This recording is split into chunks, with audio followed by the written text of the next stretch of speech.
Elon Musk and Donald Trump are beefing. They're beefing. This is beef on a grill. This ain't beef stew. This is beef on a wildfire even. They've been exchanging insults on their respective social media platforms, Twitter and Truth Social. Donald Trump has suggested that the relationship is irretrievable. Let's talk about it in this episode of The Dissection.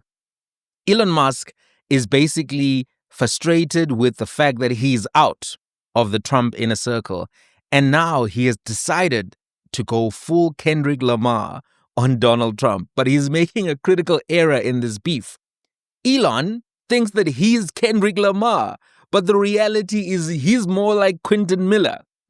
So the breakdown of the Trump-Musk relationship has bearings on South Africa, and we'll talk about that. Basically, it's bad news for Afriforum and the Afrikaner refugees or aspiring Afrikaner refugees. It's bad news for right-wing podcasters from South Africa. They really thought they had that juice. They're about to find out. And it's good news for the South African government. You know, John Steenhuisen, Cyril Ramaphosa, they are relaxed right now. The stress levels have gone down significantly. We'll talk about that as well in this episode. So let's first understand and appreciate that I told you. I told you that this Trump and Elon Musk thing was not going to last. I could see from a mile away that this thing is not in a good position. Let me help you see why I understood this thing. I used to watch The Apprentice. I used to follow Donald Trump's moves, and I watched him very keenly when he was attacking Barack Obama and all of that. So I've been following the Musk approach to business, to politics, to show business for a very long time. And I could tell that Elon, he's about to go Omarosa here. Trump used to love Omarosa, and she started thinking that she was the next best thing since sliced bread. And she got toasted for thinking that she was the next best thing since sliced bread, because that's where sliced bread ends up, in the toaster. And that's exactly what's happening here. Elon has tried to go full Kendrick on Donald Trump, full Kendrick on MAGA. You don't go full Kendrick on MAGA, they're going to show you. He accused Donald Trump of being involved in the Jeffrey Epstein escapades. He really tried it. He tried to pull the Kendrick move, the Kung Fu Kenny move that Kendrick pulled on Drake. He tried to Epstein Trump. Remember the line?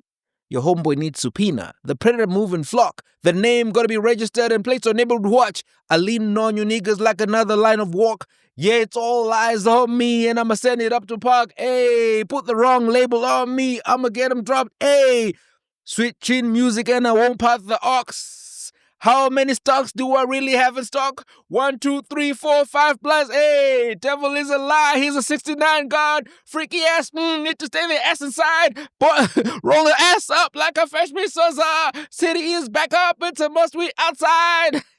Tin, tin, tin. Tin, tin, tin. They not like us. They not like us. They not like us. That's what Elon is trying to do. He's trying to... It's not going to work, though. It's not going to work because the problem for Elon Musk is that the American streets don't rock with him like that. The reality for Elon is that he's not 2024 Kendrick Lamar. He's actually 2015 Quentin Miller. Now, the rap fans understand and know this. Quentin Miller wrote some of the biggest Drake hits. And in 2015, he was feeling extra. He was feeling Elon-y. And he went public with that knowledge and tried to have a beef with Drizzy Drake. You see, Quentin Miller actually genuinely believed he was going to be a bigger rapper than Drake. What happens sometimes when you hang around somebody a lot is you begin to think that you're that somebody, that you got it like that. And that proximity can make you comfortable, it can make you arrogant, it can make you envious, even if you are in a good position. So Quentin thought if he told us all that he wrote the songs, we would then stop being Drake fans and listen to him. That was his calculation. And Drake fans would stop being Drake fans and listen to him, right? And what he found out quickly is that Drake fans were there for Drake. They were there for Drizzy Drake. They were not interested in listening to Quentin Miller. while the scandal was interesting and titillating for the opponents of Drake, because people started like coming out with like, you don't write your own lines, etc., type of raps. Those jabs were coming from the opponents of Drake. But the Drake fans, they didn't shift allegiances to Quentin Miller. Quentin Miller quickly found out that Drake fans were not interested in him like that. They were willing to overlook the ghostwriting issue. He tried to drop some music in his own name and quickly discovered that they're not like us. They're not like us. I'm not like them. Because he was not a rapper like that. Right? He was making a comfortable living working for Drake, but he got greedy. He was around Drake so much and so close to Drake that he thought he could go solo. He knew enough. And that's what Elon Musk was thinking, is thinking. Elon Musk came into the Trump campaign when it had already been going for a long time. He thought he was the X factor in the Elon Musk campaign, but he's about to become the X in this factor of the Donald Trump presidency. Right? They're about to excommunicate that guy. He's not going to... He's about to understand how cold it is outside of the ANC. You remember back in the day, ANC would tell people that it's cold outside there, meaning you're going to go hungry and you're going to go through some tough times. It's no longer the truth anymore, right? But it's what Elon is about to find out. He actually brought a lot to the Trump campaign, right? In terms of money, in terms of this whole, I'm rolling around with this billionaire guy. Some people were respectful of that. But the reality is Trump was already on the road to victory. There wasn't enough in the Kamala Harris campaign to take her over the line. There just wasn't enough. And we know Biden wasn't going to win, right? Because of all of the issues that are now coming out. He had a horrible debate performance. Trump easily was managing the debate. I don't know what he's saying. I don't even think he understands what he's saying. Nobody understands. That whole moment, that was the end of the Biden administration campaign and basically the end of the road for the Democrats. It just took them a long time to appreciate how far behind they were. Trump was on a path to victory already. That's a given. But Elon now thinks because he came with money, because he has the status, that the people love him like that. They don't love you like that. What does Beyonce say? They don't love you like I love you. Elon is about to find out that they don't love him. MAGA don't love you like that, man. You can say America every day. They don't love you like that. And in fact, I've seen them saying, go back to South Africa. That's what some of them are saying. They're like, hey, ain't he South African? Why are you talking about American business like this? Talking outside of his mouth like this. This MAGA country, boy, go back to Africa. That's what they're saying to Elon Musk. Oh, this is, those Afrikaner refugees, they were so lucky, the first 49, because I don't think everybody else going to get. And now, MAGA base is against you. Oh, it's going to be tough, boy. It's going to be tough out there in the American streets. So, Elon really thought that his proximity to Trump, his presence in the White House meant he was running America. And Trump was willing to entertain that. He likes being around powerful people. He likes billionaires. He gives them a lot of respect, a lot of airtime. I think he was also intrigued and entertained by by Elon Musk. Trump, that is. He was looking at Elon. It's entertaining. This is a reality TV star. He was the engine behind the Apprentice hit show. And he's looking at Elon and he's like, this is much better than the first season of The Apprentice. This right here, we're doing serious numbers. And Trump sometimes thinks about those kind of metrics and measures things in those kind of metrics. But just because you, what is the saying? Just because there's no saying about being a bird, or just because you live in a nest doesn't mean you're a bird or something like that. I don't remember the saying. Point being, you can be so close to a powerful person doesn't make you that person, right? You can be close to Julius Malema. That doesn't make you Julius Malema. It could make you Floyd Chivambu. It could make you Mwiseni Ndlozi. But that doesn't mean that you are Julius Malema. And you need to remember sometimes when you're working very close to powerful people that you're not those people. You're really not those people. And, in the last episode of The Dissection, I predicted this fallout. Elon has overestimated his value to Trump and the Republican Party. And he has broken the first rule of the 48 laws of power, Sometimes that book gets criticized a lot because a lot of men read it and, they are narcissistic when they read it, like, oh, I want to dominate the world. Let me read this book, 48 Laws of Power. Then they start telling their girlfriends about the 48 Laws of Power. But there's actually a lot of truth and value to that book. And I think that some of the criticism is unjustified. And Elon has broken the first rule. What's the first rule? Rule 1 of the 48 Laws of Power is never outshine the master. This law advises that you should always make those above you feel superior and avoid displaying your talents in a way that might make them feel insecure or threatened. Instead, you should strive to make your superiors appear more brilliant and competent than they actually are.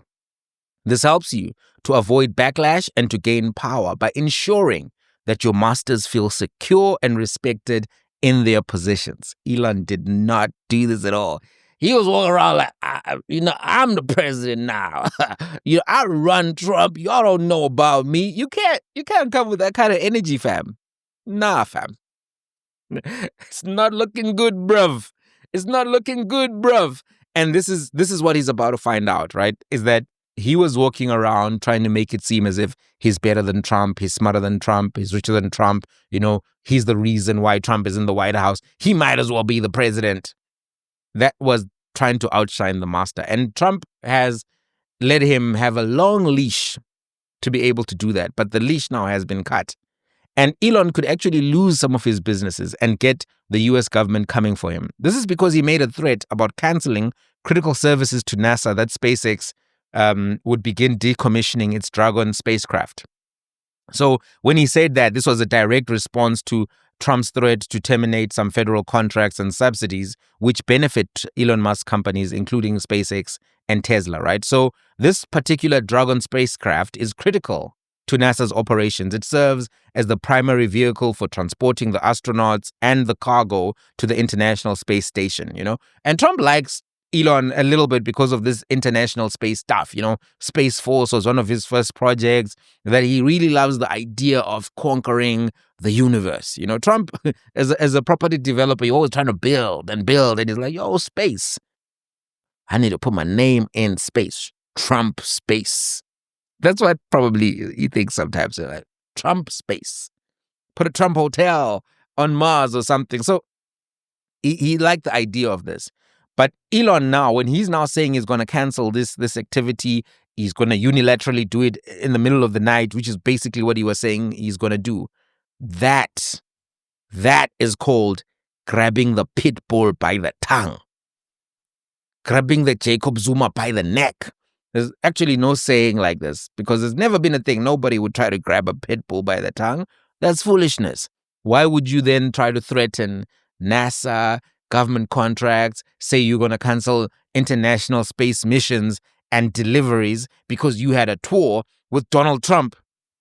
That makes you unreliable. There's a reason why defense contractors, we don't know a lot of the company owners, the CEOs. These guys are not tweeting up a storm. They're not trying to be in the public eye that much. They're not talking smack left, right, and center on Fox News and all of the podcasts because they understand when you're in the security industry, when you're doing a certain level of government contract, you shut up and you get your money and you exercise your power behind the scenes. You don't come and put it on, put all the business on Main Street, which is what Elon is trying to do. And, Elon has depended on the US government for his businesses to grow and succeed. It was the US government doing a deal with SpaceX that actually saved that business. And if you read the autobiographies, not the autobiographies, the biographies, you get to pick that up, that government contracts helped him at critical times. And at this point, Elon Musk is testing the key question that is loved by philosophers. Where does power really lie? Where does power really lie? In Game of Thrones, there's this memorable scene. It's one of my favorite scenes where the question is asked by Varys. He says, in a room sit 3 great men, a king, a priest, and a rich man with his gold. Between them stands a sellsword, a little man of common birth and no great mind. Each man bids the sellsword to kill the other 2. The question is, who lives and who dies? That's the question. It's a riddle about power, asked by Varys in Game of Thrones.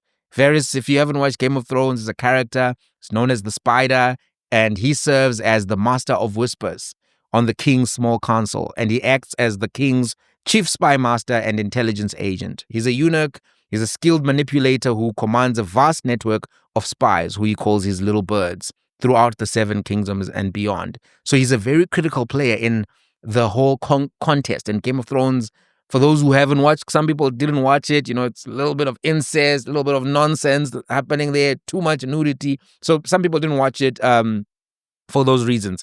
But it's basically a treatise on power, the dynamics of power, and the various interests that affect power and how power can make people go drunk. And that's what makes it great. This whole chessboard and chess game of various houses contesting to rule the Seven Kingdoms and beyond. That is what made it great. If you love political science, you love politics, there's a lot to love about Game of Thrones if you haven't watched it. Lots of nonsense in it, in terms of if you are more on the, Christian side of the spectrum. But there's still a lot of content there that is worthwhile. And I would say, no under 18, but watch it. If you're Christian, you just close your eyes for the bad parts, right? So the answer to the riddle in this instance, the answer to the riddle as it pertains to Elon Musk is the president of the USA. When you do business with the state and that business has security implications, you don't make those kind of threats. You don't behave this kind of way on the internet and expect for your business to continue. You don't. So in this case, the answer to Varys is it's Donald Trump right now. It may be someone else later, but it's Donald Trump right now. Why is Elon Musk acting like the US government didn't just try to take over TikTok, and sell it to an American company? Why is he acting like this is not the energy right now in America? Why is he acting like the big companies haven't been going to court up and down, Google and all of these other companies, trying to explain whether or not they have a monopoly or not? He's acting like this is not the reality right now in 2025 and that he's immune to it. Where does he think he's going to go? He thinks he's going to go to China. They don't care about him like that in China. And they're willing to take all of his tech and sell it back to America for half the price. Who does he think he is, this guy? Who does he think he is? He thinks he can accuse and abuse the president of the USA, accuse him of being an Epstein homie, and the MAGA and security establishment will walk away? Does he not remember what Herbert Hoover was doing? Who does he think he is? Doesn't he know what the CIA and the FBI can do? Who does this guy think he is? Who does he think he is? He thinks the podcast community is going to protect him. They don't like you like that, you Quentin Miller wannabe or gonna be. They don't know you like that, Elon. All this love and softness you've been receiving has been because they like Trump. You're a plus one. They like the guy who brought you there. They like MAGA. They don't care about you like that. And a lot of people are so happy this is happening to him because the EU doesn't like Elon. They're ready to deal with him because of how he's been operating Twitter. China doesn't care about this guy. Now, nobody is afraid of him. You just lost all your leverage. Elon is often in courts fighting for something related to his business interests. And he's been losing in some of the courts which are liberal, and the judges have a liberal leaning. The judges who are appointed by, Obama-era judges, those kind of judges, he's been losing in front of them. Now he's going to start losing in front of Republican judges as well. He's going to be losing left, right, and center. This guy, you want to behave like Kanye West when Jay-Z, in this instance, is the president of the United States. There's no Adidas to come save you, fam. Even if you say, I'm going to be rich for what? When the option is money versus power, power always wins. Power always wins. Unless that money can buy power. But that money can't buy power necessarily. Elon just tried to spend a whole lot of money, lost an election, and spoke about it recently. So let's come back to the South African side of the equation. Remember what I said earlier. I said the breakdown of the Trump relationship is bad news for Afriforum and the Afrikaner refugees. It's bad news for right-wing podcasters from South Africa. It's good news for the SA government. why is it bad news for Afriforum and Afrikaner refugees? Elon was the main driver of this issue in the White House for Afriforum. With him falling out of favor, Donald Trump is going to move on faster from this issue than Kim Kardashian after a breakup. Kim moves on fast, boy. But nobody moves faster than Trump. Trump can move on from a topic. You won't even believe that topic was an issue. Afriforum has been moving around with big stick energy, acting like, they can be telling the president of South Africa, no, don't do this, change this policy, suspend this policy, do this, do this. Part of the reason why they've been getting entertained in the way that they have is because they've been getting the backing of some of the world's most powerful people, Elon Musk, and by proxy, Donald Trump. Now, they don't have their big stick anymore. They're going to have to go back to carrots. Big stick is over now. Big stick energy is finished now. Fedile. Awukhonakali Afriforum. Awukhonakali Afriforum. You're not going to... Oh my jeez. Oh my days. Afriforum. You just lost a lot of leverage.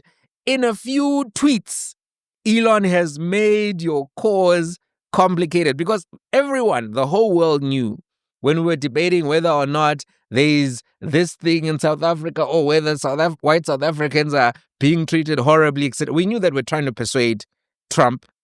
We're trying to circumvent the influence of Elon Musk on Trump because Elon was amplifying narratives. All of a sudden, these issues are being put on all manner of platforms. Certain voices are amplifying them. We knew that this is not a debate about facts. It's just trying to persuade Trump so that he doesn't take the worst possible actions against South Africa while he's early in his administration. Elon just blew up your leverage. No more leverage. No more leverage. Also, for the right-wing podcasters and these voices, various people, we've been seeing all manner of right-wing voices, thinkers, think tankers, small followings locally. All of a sudden, they are on the largest American right-wing podcasts. Their videos didn't even get 1 million views or whatever the case may be. Some of them did on Twitter. That's because Elon was amplifying them. But if you go on YouTube and you watch some of the right-wing podcasters, maybe 100,000 views, 200,000 views, that's small. When you go to a large podcast, which has millions of views for a regular topic, and you get 100,000, that is a flop on those platforms. That's a reality. That's a reality. Now, these guys, all of a sudden, they are on Ben Shapiro, they are on Tucker Carlson, all of these right-wing podcasters that we've seen. Why were those podcasters putting them on? Because they understood the game, what was happening. This is on Trump's agenda. This is on the MAGA agenda. So I'm a MAGA podcaster. I'm in that circuit. I have to sell these talking points. I have to put this. I have to educate the audience so they understand what are we doing with South Africa? What's happening there? What's the plight of... So then they were getting these voices, and these voices were coming there. PBD, you're seeing Rob Herseth on PBD. You're seeing Ernest Roots on, where was he on? Various ones, right? And he was on Tucker as well. Now, these guys think Jordan Peterson, Ben Shapiro, PBD, they care about the issues. No, they understood the moment. They knew what time it was. But time up now. Oh, the watch is the side. Fedile, baba. Skatspelile manje. It's time to puma. They're gonna drop you guys like a hot pack of potatoes. They're done with that narrative. Ben Shapiro saw those numbers. He knew. That's why also they were giving them 10 minutes and short segments, some of them, because they're like, I took the bag and I'm doing this for MAGA, but I don't care about the issues that much. I mean, some of these podcasters never spoke about South African issues, African issues. All of a sudden, they're speaking and trying to weigh in on the Expropriation Act. Ben Shapiro, you've never spoken about these things, man. All of a sudden, you care. You want to talk about... They were mispronouncing every South African name. You could tell these guys don't even care enough to learn how to pronounce the names. So I think that whole party is over. They thought they were going to become like, big voices, the right-wing Trevor Noahs from South Africa. It's not going to happen, fam. It's not going to happen.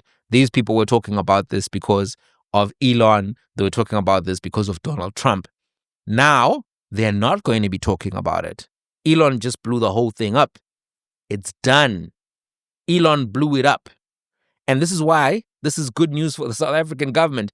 With Elon out of the room, you can chill a little bit and know that Trump is moving on. He's going to be talking about Ukraine. He's talking about Russia. He's going to be talking about whatever else. He's going to be banning these countries that he's banning.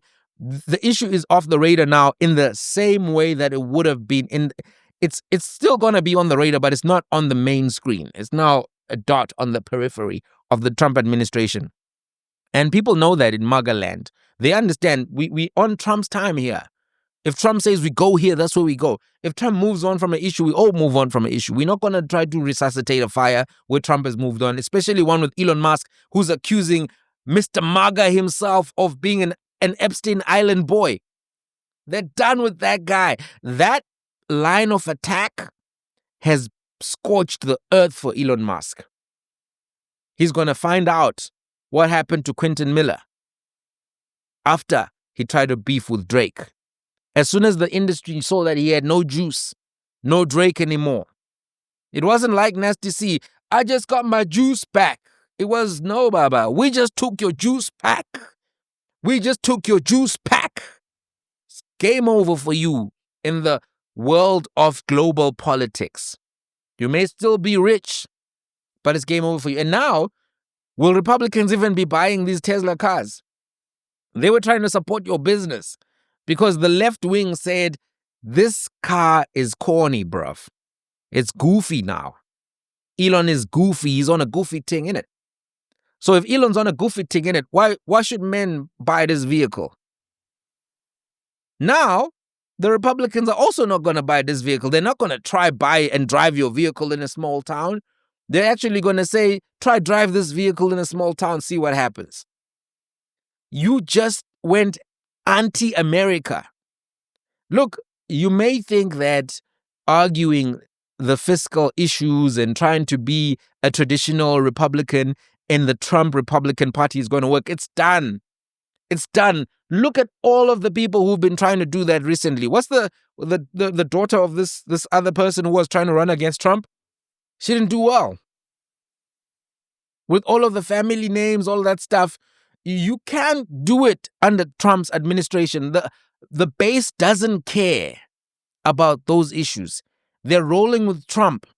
So if Trump raises the debt and all of those things, they're going to rock with the big and beautiful bill before they rock with you, Elon Musk.